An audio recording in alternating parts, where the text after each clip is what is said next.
नमस्कार, मैं अंजना और आप देख रहे हैं न्यूज सर्कल। आइए बढ़ते हैं आज की बड़ी खबर की ओर। योगी की नई नीति से रोजगार में उछाल, कमाई भी बढ़ी। एथेनॉल उत्पादन में यूपी नंबर 1। उत्तर प्रदेश की योगी आदित्यनाथ सरकार द्वारा लागू की गई नई आबकारी नीति ने राज्य के राजस्व, सुरक्षा और औद्योगिक निवेश की तस्वीर बदल दी है। साल 2025 आबकारी विभाग के लिए संरचनात्मक सुधारों और तकनीकी बदलावों का एक महत्वपूर्ण मील का पत्थर साबित हुआ।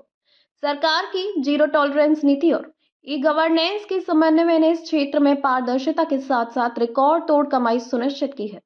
नई आबकारी नीति के तहत विभाग की पूरी कार्यप्रणाली को टेक्नोलॉजी ड्रिवन बनाया गया है। अब शराब की दुकानों का आवंटन पूरी तरह से ई लॉटरी प्रणाली के माध्यम से किया जाता है, जिससे भ्रष्टाचार की गुंजाइश खत्म हो गई है। इसके अलावा लेबल की मंजूरी, एमआरपी का निर्धारण और निर्यात परमिट जैसी सभी प्रक्रियाओं को ऑनलाइन कर दिया गया है। निगरानी को सख्त करने के लिए उत्पादन इकाइयों और डिस्टिलरीज में सीसीटीवी कैमरे लगाए गए हैं। साथ ही शराब ले जाने वाले टैंकरों में डिजिटल लॉक और जीपीएस अनिवार्य कर दिया गया है, ताकि रास्ते में मिलावट या चोरी की संभावना को पूरी तरह समाप्त किया जा सके। राजस्व में 15% से ज्यादा की गई रिकॉर्ड बढ़ोतरी। योगी सरकार की नीतियों का सीधा असर सरकारी खजाने पर दिख रहा है। वित्तीय वर्ष 2025 से 26 के आंकड़ों के अनुसार नवंबर 2025 तक राज्य को कुल 35,144.11 करोड़ रुपए का आबकारी राजस्व प्राप्त हुआ है। यह पिछले वर्ष की इसी अवधि के मुकाबले 15.59% अधिक है। सरकार ने पिछले साल की तुलना में केवल 8 महीनों में 4,741.77 करोड़ रुपए की अतिरिक्त आय दर्ज की है।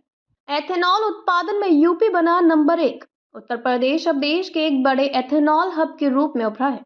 इस साल राज्य में एथेनॉल का उत्पादन 182 करोड़ लीटर तक पहुंच गया है, जो अब तक का सबसे बड़ा रिकॉर्ड है। इसमें से 105.25 करोड़ लीटर एथेनॉल की खपत राज्य के भीतर हुई, जबकि 40.96 करोड़ लीटर अन्य राज्यों को निर्यात किया गया। इससे न केवल उद्योगों को मजबूती मिली है, बल्कि गन्ना किसानों की आय में भी वृद्धि हुई है।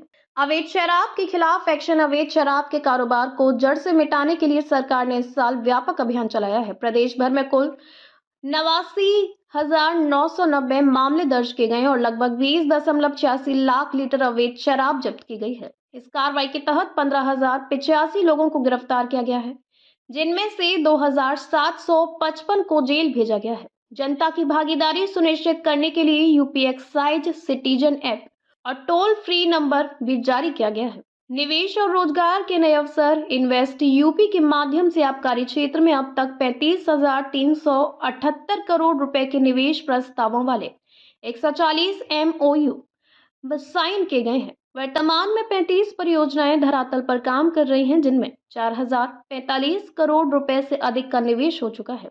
इन परियोजनाओं ने सीधे तौर पर 5,000 से अधिक युवाओं को रोजगार प्रदान किया है, जो राज्य की अर्थव्यवस्था को $1 ट्रिलियन बनाने के लक्ष्य में अहम भूमिका निभा रहे हैं।